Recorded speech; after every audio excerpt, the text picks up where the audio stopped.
Welcome back. Every great story starts with a spark, but unfortunately that spark of reading has been fading for some families over the years. Yeah, but one award-winning children's author is hoping to change that, embarking on a mission to reignite family literacy. We're joined now by author John Parra to learn more about this important lesson and how you and your family can get involved. Jonathan, thank you so much for your time this morning. We appreciate it. Oh, it's a pleasure to be here. Thank you, guys. Absolutely. So let's dive right in. What is your reason for this mission? Well, I mean, instilling a love for books and a love for reading for young children has been part of my kind of ethos for a long time. My mom was a school teacher for many years, and as a child, I had the benefit of her reading to us out loud. And when you read to kids and you introduce books to kids, it really sparks the imagination. It teaches them concentration and imagination. And so these are some of the foundations of early childhood development. And you kind of want to kind of just encourage that as much as possible for children to kind of have a well-balanced educational journey in their life to start it off on a good foot in a way. At what point did you realize that children and families had kind of lost that love of literature?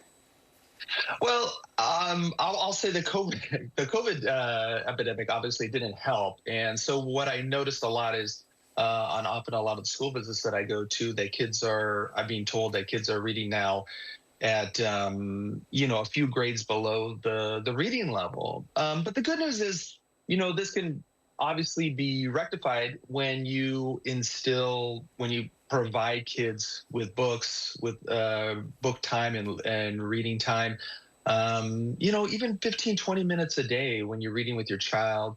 And also provide access to stories is so important. Often that we don't think about having books in the home, or even sometimes at school, sometimes there are shortages of stories for kids to read. But when we encourage that, when we have teachers and parents that encourage those things, we kind of instill a little bit of a fire, a little bit of an excitement to read.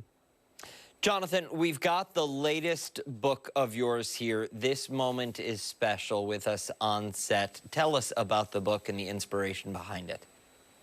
Well, the book is about a day in the life of a little boy who is preparing to celebrate Dia de Muertos. And for those out there who don't know, we just celebrated Dia de Muertos, Day of the Dead, this past weekend, November 1st and 2nd. And it's a celebration that's carried out throughout Latin America and now in the United States to honor and remember our loved ones who have passed. But the book is also about mindfulness, because the little boy is kind of going throughout his day celebrating all these special moments, whether it's at school, with his family or friends, and with his, with his grandparents, and how each life has all these special moments and memories. And in a sense, that's sort of what we honor on Day of the Dead. We honor a life, but what is a life if not made up of all these special moments and memories? That's very true. And when you think about the overall message of the book, I think it's something that kids will, really, really pick up easily. Just looking at some of the passages here, there's a part where it starts raining or it starts storming, and he's like, I appreciate the weather. I appreciate the fact that it's raining. Like, kind of putting a positive spin on something where, otherwise you might Perspective. you might be a little grumpy. Yeah, things that can be easily discouraging. There's also a moment where the little boy has to stand on the stage and present in front of an audience. And we all kind of been in that situation.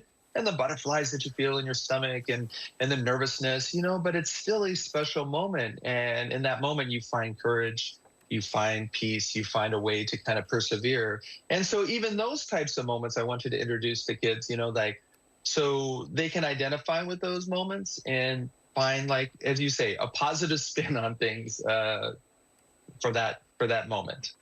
John, the illustrations in this book are pretty spectacular. Who does that? That would be me, actually. So I wrote and illustrated this book. I'm mostly the illustrator on most of my picture books, but for this special book, I did write and illustrate this book. And I've been a professional artist and illustrator for more than almost coming up on 30 years now. Wow. So it's been an exciting journey, and I love art. In fact, when I was young, picture books are also the first introductions to kids to art, because a lot of the pictures and images in children's books have amazing, amazing art in it, and we can all remember our first introduction to those books. We can think about it, and kids are often visual learners. And that's important to remember. I was a visual learner growing up, and so pictures and engaging imagery in the books are important to reach kids' imagination and help them develop on their educational journey. Thank you so much for your time today. Yeah. We really appreciate it. If somebody wants to find this book or any of your other books, where can they find them? Well, they can definitely go to my website, johnparraart.com. They can also find books on online bookstores or in-person bookstores, local bookstores as well. And I'm also going to be at the Rochester Children and Teens Book Festival this weekend. So hopefully I will see you there. And it's a free event for family to come out for fun, and lots of book signings and book readings and all sorts of activities for kids. John Parra, thank you so much for your time. We'll make sure to post all of this info and much more on our website, foxrochester.com, after the show. Thank you again, sir.